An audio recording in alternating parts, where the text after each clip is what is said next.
A very good morning, class 12th. So, here today with my second lecture on the topic that is tools of recombinant DNA technology from the chapter that is biotechnology principles and processes. So, as I told you in my previous lecture, that today I am going to discuss about the first tool which we need in our biotechnology, that is the enzymes. And these enzymes, they are known as the normally they are known as the endonucleases, and they are also known as the restriction enzymes, right? This restriction words will talk about just little later. First, they are known as the molecular scissors also. Molecular scissors, as you know that scissor word, scissors, we use scissors to cut anything, right? To cut clothes, to cut papers. So same in our body, in our molecular level, we are having molecular scissors, and these scissors, they also, their main function is to cut. So whom they are cutting? They are cutting, they are responsible for cutting DNA, right? That is why we are given a name, that is the molecular scissors. So those which cut DNA at specific points, they are molecular scissors. So these are our enzymes, these are our endonucleases enzymes. They are present in bacteria, and in bacteria they provide a special defense mechanism. That is why because of these enzymes, the system in the bacteria is known as restriction modification system. As I before jump into the name and other things about the this E. coli, that first thing I want to tell you about, that these enzymes, in 1963, two enzymes they were isolated from bacteria. The bacteria name is E. coli, right? What was observed, that these enzymes, they restrict the growth of virus in the bacteria. They restrict the growth of virus in E. coli. That is why these enzymes, they are known as restriction enzymes, because where are they found? They are observed in the E. coli. So that is why, because of these enzymes, their bacteria, it provide a special defense. These enzymes, they provide a special defense mechanism to the bacteria. Let's understand this topic, understand this concept, that how these enzymes, they are proving the natural defense mechanism. Actually, the natural defense system or the mechanism in E. coli, it is having two complex system. One, it is having methylating agent, we are calling it as a MA, and other is our enzyme, that is endonuclease. Now what is happening there, that this is our E. coli, and E. coli has its own genetic material, that is its own DNA. It has its own genetic material, as well as when virus is infecting this bacteria, it release its content, it release its genetic content into the bacteria E coli, ये अपना जो DNA है वो भी release कर देता है. Now we are assuming कि जो इसके वायरस के डीएनए पे सीक्वेंस है वो है ए और टी पे, ये एंजाइम कट करता है. और ये ए और टी कहाँ प्रेजेंट है? ये ए और टी बैक्टीरिया के डीएनए में भी प्रेजेंट है और वायरस के डीएनए में भी प्रेजेंट है. सो हमने एज्यूम किया है कि ये जो एंजाइम एंडोन्यूक्लियस है, ये क्या करेगा? ये डीएनए को कट करेगा स्पेसिफिक पॉइंट पे. वो कौन सी स्पेसिफिक पॉइंट है? It means this enzyme will cut the foreign DNA. Foreign DNA क्या है? वायरस. वायरस का डीएनए तो फॉरेन डीएनए होना चाहिए इसके लिए. So it cut the foreign DNA between A and T. But इसका अपने डीएनए के पास भी ए एंड टी साइट है. अब इसके लिए बहुत बड़ा मुश्किल है कि ये इसको ये नहीं पता है कि ये वायरल डीएनए इसके लिए फॉरेन है, अपना डीएनए फॉरेन नहीं है. So this enzyme it is not able to differentiate between viral and its own DNA. So it start cutting the bacterial DNA and between the A and T. That condition leads to the suicide of E. coli cell. So अब ऐसा तो नहीं हो सकता कि सारे E. coli इस condition की वजह से ख़त्म हो जाएं. No. That is why to avoid this mechanism, to avoid this situation कि E. coli का जो E endonuclease है वो अपने ही DNA को ख़त्म करे, there is another complex system present that is called MA, which is called methylating agent. ये क्या करता है, ये मिथाइल ग्रुप ऐड करता है at the either of the two nitrogen bases. It can add methyl at the adenine also, it can add methyl at the thymine also. यहाँ पे जो मैंने ऐड किया, मैंने एडेनिन लिया है, so it is adding now methyl group at the adenine side. So जैसे ही आपके एडेनिन या थाइमिन पे मिथाइल ग्रुप ऐड होता है, now this endonuclease recognize कि ये मेरा अपना डीएनए है, मुझे इसको कट नहीं करना है. So it cuts only and only foreign DNA at the specific site. So in this way ये जो दोनों सिस्टम्स हैं, एंडोन्यूक्लियस और मिथाइलेटिंग एजेंट, ये अपने डीएनए को भी बचा रहे हैं as well as they are restricting growth of virus in the bacteria. क्योंकि अगर ये कट नहीं करेगा तो ये पूरे का पूरा डीएनए जो है इतना ज़्यादा रेप्लिकेट होके पूरे सेल में फिल हो जाएगा. So now it will control the E coli, but ऐसा नहीं होता है because of this methylating agent and endonucleases को system. These two systems or these two enzymes, they restrict the growth of virus. वो उसकी growth को इतना control कर लेते हैं कि it can not take over the cell, कि वो पूरे सेल के ऊपर डोमिनेट, कि वायरस जो है viral DNA it can not dominate over the E coli.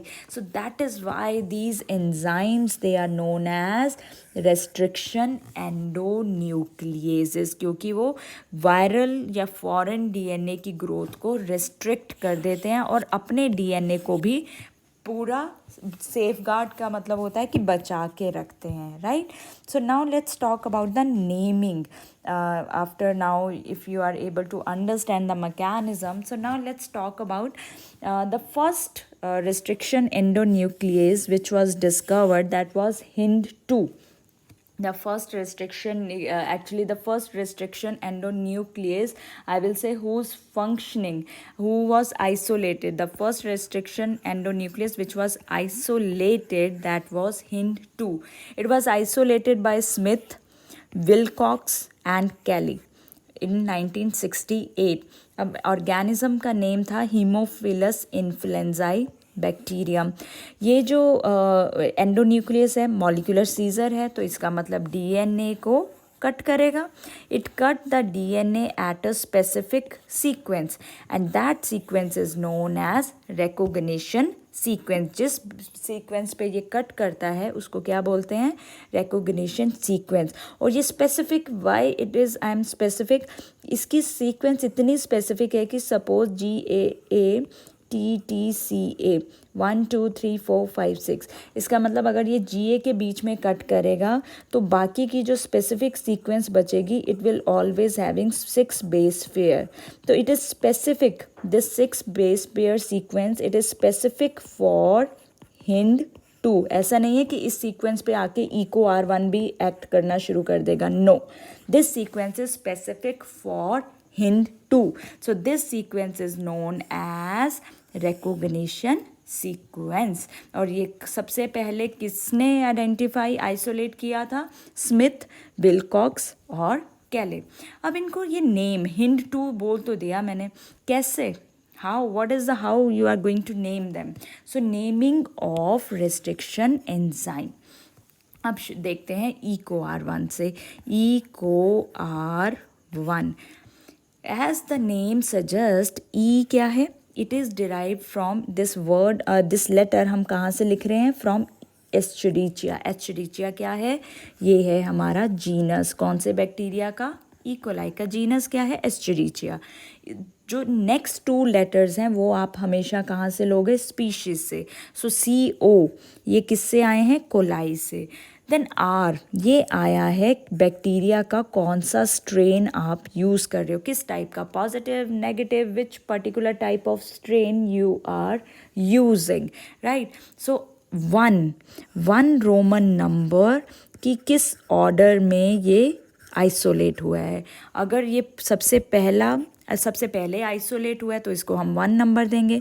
अगर ये सेकंड नंबर पे आइसोलेट हुआ है तो हम इसको 2 देंगे। अगर ये थर्ड नंबर पे आइसोलेट हुआ है तो हम इसको थर्ड नंबर देंगे। जैसे हिंड 2, दिस वाज द, इससे पहले भी एक हिंड हीमोफिलस से आइसोलेट हो चुका था, बट हमें ये सेकंड नंबर पे आइसोलेट हुआ था, इसीलिए that is the 2। H word, H for Haemophilus, और IN क्यों लिख रहे हैं हम, फॉर इन्फ्लुएंजा। जो नेक्स्ट 2 लेटर्स है वो आपको स्पीशीज से उठाने हैं। और ये D किसके लिए लिखा है हमने, इसका स्ट्रेन होता है RD, वहाँ से हमने D उठाया है। सो फर्स्ट लेटर जो है वो जीनस का होगा, अनदर 2 लेटर्स आपके स्पीशीज़ के होंगे, फिर आपका आएगा स्ट्रेन, और उसके बाद आएगा आपका रोमन नंबर्स। वो रोमन नंबर किस पे ऊपर डिपेंड करेगा, वो order in which enzymes they are isolated from the bacterial strain. अब ये जो रेस्ट्रिक्शन एंजाइम्स हैं, they belong to a particular family. बहुत सारे एंजाइम्स होते हैं, hydrolysis, then there are the oxidoreductases. तो ये जो फैमिली को बिलोंग करते हैं, their family is nucleases. Nucleases, they are 2 types. Now these restriction enzymes they are of 2 types. They are exonucleases और they are endonucleases. Exonucleases word हम किसके लिए यूज़ करते हैं, जब आप बाहर वाली साइड पे कट करते हो। सो सेम यहाँ पे भी यही हो रहा है, cut DNA at the ending part, and पे जब आप कट करते हो, दैट इज़ एक्सोन्यूक्लियस। अगर ये DNA की सीक्वेंस GAATTC CTTAAG, तो सेंटर में कट होता है, that type is known as endonuclease. They cut at specific position within the DNA। अब सीक्वेंस हमने बोली कि जो सीक्वेंस, हर एक एंजाइम की एक पर्टिकुलर सीक्वेंस है, और उस सीक्वेंस को हम बोलते हैं रिकॉग्निशन सीक्वेंस। और recognition sequence of endonuclease, they are known as palindromic sequences. अब पैलिंड्रोमिक सीक्वेंसेस क्या होती हैं, every one of you know the word Malayalam. Malayalam को आगे से रीड करो पीछे तक, मलयालम, पीछे से रीड करो आगे तक, मलयालम। बोथ साइड्स रीड करने पे सेम ही लेटर्स हैं, राइट। सो सेम, जब आप किसी बेस पेयर जो रीड करते हो, जो आपका DNA के बेस पेयर हैं, उसको रीड करते हो, अगर मैं 5' to 3' एक जगह से रीड करती हूँ और सेकेंड स्ट्रैंड को भी 5' to 3' रीड करती हूँ, my sequence will be same, right. It will be read as the same, like ऐसे इसको रीड करो, देखो GAATTC। अब फिर सेकेंड स्ट्रैंड में 5' to 3' रीड करो, GAATTC। अब इसको 3' से रीड करेंगे, CTTAAG। इसको रीड करते हैं CTTAAG। So as you can see, orientation 5' to 3' read करेंगे तो that will be come in the same letters, they will come out. So sequence of base pairs, they read the same on both DNA strand if your orientation of reading frame is kept the same. Either you start reading from 3' to 5' or you start reading from the 5' to 3', the strand sequence is going to be same. Now this nuclease, endonuclease, this restriction enzyme, they will cut now this DNA strands between GA and here also between GA. यहाँ से इसने cut किया. अब ध्यान से देखो, GA पे cut किया, ये स्ट्रैंड हमारा अलग हो गया, यहाँ पे आ गया. तो बिगर फ्रेगमेंट क्या आया हमारे पास, AATTC आ गया. ठीक है. नेक्स्ट भी उसने यहाँ कट किया, G अलग हो गया, शॉर्टर फ्रेगमेंट, और ये हमारा अलग आ गया. अब ध्यान से ज़रा इसके स्ट्रैंड देखो कि ये जो कट किया है इसने, ये ओवर हैंगिंग है. अगर इनको दोबारा जोड़ दो आप, सपोज़ इसको मैं कंबाइन कर दूं लाइगेज से, तो ये G इसके साथ पेयर बना लेगा, ये इसके साथ, ये आपस में पेयर बना लेंगे, right, when you join them with the ligase. So these are called overlapping or overhanging ends. These are called overhanging ends, means these ends, they are called sticky ends. Actually they are overlapping. बोल सकते हो कि ligase अगर इनको हम वापस से join करें तो with the help of ligases they can be joined back, right. But जो एक और तरह के एंड्स होते हैं, those are called your blunt ends. Blunt end के केस में ऐसा नहीं होता है, they do not join back with the alternative base pair. वो बेस पेयर नहीं बना पाते हैं once they are cut with the help of enzyme. So जो बायोटेक्नोलॉजी में हमें चाहिए, we need sticky ends only. Sticky, these are known as sticky cuts और cos site. One more time I will tell you from your NCERT definition that what they are specific, what is so specific about the sticky ends, that each they cut the nucleotides at a specific sites, and the most important about them is that they are overhanging, right. They cut at the two bond site, that is the sugar phosphate bonds as well as at the hydrogen bonds. So these sequences, they are so special is that they are overlapping. They produce the sticky ends, and these sticky ends, they can join back with the alternative base pair on the second strand with the help of ligase. और हमें इसी sticky ends की बहुत we are going to require these sticky ends in the whole process. So हम sticky ends को आगे लेके चलेंगे अपनी process में. What is the mechanism of action of endonuclease? Endonuclease जो होते हैं इतनी बड़ी सीक्वेंस में कहाँ पे वर्क करेंगे, कैसे वर्क करेंगे, कहाँ पता चलेगा कि हमारी सीक्वेंस प्रेजेंट है. तो सबसे पहला काम जो वो लोग करते हैं, ये endonuclease, they first look for, they first watch, they first inspect the entire DNA sequence. पूरे डीएनए सीक्वेंस को ये स्टडी करते हैं पहले, और उसमें से किसको ढूंढते हैं फिर, जो आपकी पैलिंड्रोमिक रिकॉग्निशन सीक्वेंस है. तो इस पॉइंट से कुछ कंफर्म हुआ. It means what is the basic criteria for endonuclease to show its action, that it needs palindrome recognition sequence. और पैलिंड्रोमिक क्या है, जो कि एक सेम ओरिएंटेशन पे रीड करने पे it is read as the same, right. It is read from the read same. अगर मैं दोनों साइड पे 5' to 3' रीड करूँगी, it will come as the same. So on जैसे ही इनको पैलिंड्रोमिक सीक्वेंस मिल जाती है, now they bind to that particular site of the DNA and they cut, मैंने पहले ही आपको बोला है, they cut the sugar phosphate bond.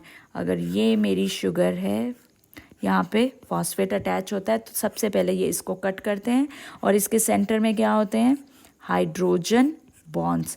फिर ये हाइड्रोजन बॉन्ड्स को ब्रेक करते हैं. सो हाइड्रोजन बॉन्ड्स और फॉस्फोडाइस्टर बॉन्ड को ब्रेक करने के बाद जो एंड्स आते हैं ना हमारे पास, those are sticky ends. And ये एंड्स क्यों इतना ज़्यादा हेल्पफुल हैं, they help in the action of enzyme DNA ligase.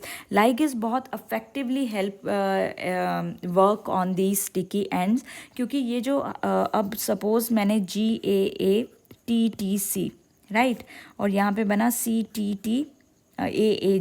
अब जब ये टूटे, जब ये यहाँ से इन्होंने ब्रेक किया, मेरा आया AAATTC, और यहाँ पे आया C C C T T C T T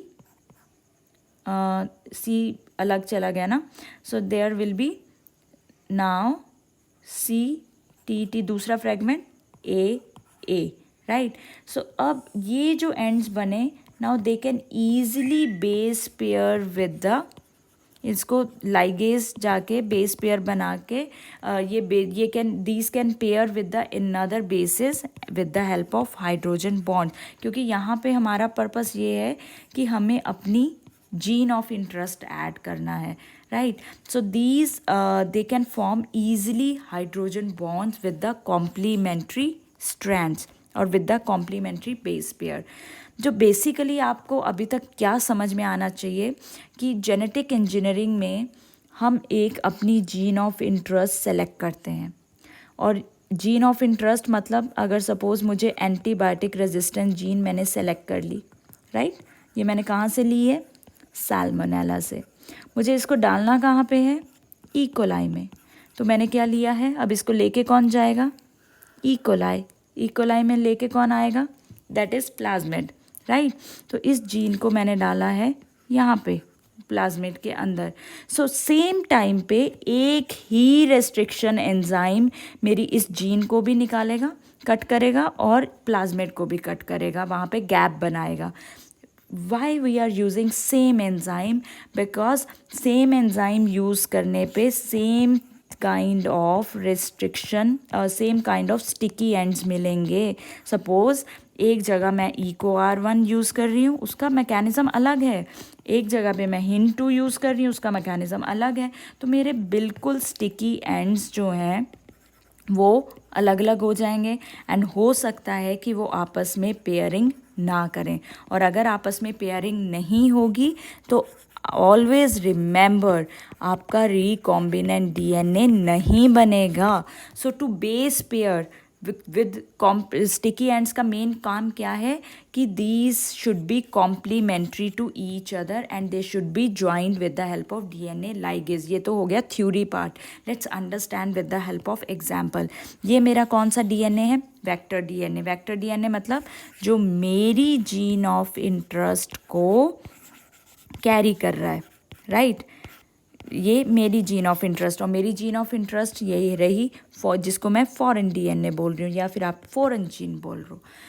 अब इसका सीक्वेंस देखो, GAATTC CTTAAG, यहाँ पे भी मैं सेम ही लिया, सब यहाँ पे कट कर दिया, यहाँ पे GA के बीच में दोनों कट करेंगे, क्योंकि सेम रेस्ट्रिक्शन एंजाइम आप ले रहे हो तो सेम रेस्ट्रिक्शन एंजाइम की रिकॉग्निशन सीक्वेंस भी सेम ही होगी। AATTC यहाँ पे भी कट किया, AATTC, राइट। तो अब यहाँ पे देखो हमारा ब्रेक करने के बाद क्या आया, यहाँ पे कट किया था तो आपकी बिगर फ्रेगमेंट आ गया, बिगर फ्रेगमेंट जो आया वो अलग हो गया, GAATTC अलग हो गया, और नीचे क्या बचा, CTTAAG। यहाँ पे जब इसने कट किया, now you are left with AATTC and G portion यहाँ से अलग हो जाएगा। Now these both are sticky ends, CTTAA और AATTC, right. Now this AATTC ये आपकी फॉरेन जीन है। Now it can easily come and join on this sticky end of plasmid. So DNA fragment of foreign DNA join at the sticky end of your plasmid। इसीलिए EcoR1 से अगर cut कर रहे हो तो दोनों को EcoR1 से ही कट किया है, सो दैट हमारी जो रिकॉम्बिनेंट DNA है वो ईजिली बन जाए। तो अब आपका जो रिकॉम्बिनेंट DNA बना है, ज़रा देखिए क्या बना है। नाउ इट इज़ क्या बना अब हमारा, ये बचा आपका G, राइट। ये G अलग हो गया था, यहाँ से G अलग कर दिया हमने, G। अब आपका आया यहाँ पे नीचे वाली क्या थी, CTTAA, और इसके ऊपर फॉरेन जीन क्या है, AATT। तो जो आपका नया डीएनए बना उसकी सीक्वेंस अब आप देख लो, GAATT CTTAA। That is called your new DNA और new recombinant DNA with the your gene of interest. इसको और सिंपल समझने के लिए डीएनए की फॉर्म में ले लेते हैं। ये आपका फॉरेन डीएनए है, ये आपका वेक्टर डीएनए और प्लाज्मिड है, मैंने पहले भी समझा दिया है आपको प्लाज्मिड क्या होता है. Now same restriction enzyme I am using here, that is EcoR1. It will cut foreign DNA as well as vector DNA at the specific point. अब कट करने के बाद कुछ स्मॉल फ्रेगमेंट्स, कुछ लार्ज फ्रेगमेंट बनेंगे. नाउ यहाँ पे हमने ऐड किया है लाइगेज. ये क्या करेगा, आपकी फॉरेन जीन को आके कंबाइन कर देगा प्लाज्मिड के साथ, और ये हो गया आपका अब ट्रांसफॉर्मेशन. आपका new DNA is formed here, and this transformed cell और दिस न्यू डीएनए, इसको हमने इंजेक्ट करना है अब हमारे इकोलाई में. इकोलाई में इंजेक्ट करने के बाद now this, if it is complete, if our project is if our experiment is successful, तो आपके सेल्स जो डिवाइड होंगे उसके अंदर भी जो डीएनए आएगा वो ट्रांसफॉर्म्ड होके आएगा, means with your gene of interest. So this is the diagrammatic representation of your recombinant DNA technology. The basic things which you need to understand here is that the transformation, ये जो step है, ये this transformation step should be successful. अगर आपका vector में कुछ खराबी हो गई, आपकी जीन प्रॉपरली यहाँ पे नहीं ऐड हुई, so it means no, your transformation is not successful. और अगर ट्रांसफॉर्मेशन नहीं हुआ तो कभी भी आपका न्यू डीएनए आपको इकोलाई में नहीं नज़र आएगा. So this was our first tool, that is about the enzymes. The next, in my next lecture, I'm going to talk about the vectors in detail. Till then, all of you go through this lecture very carefully, because from enzymes, not only in your board exam, even from the NEET, many concept-based questions are going to be asked. So please take care of you, and I will meet you in the another lecture.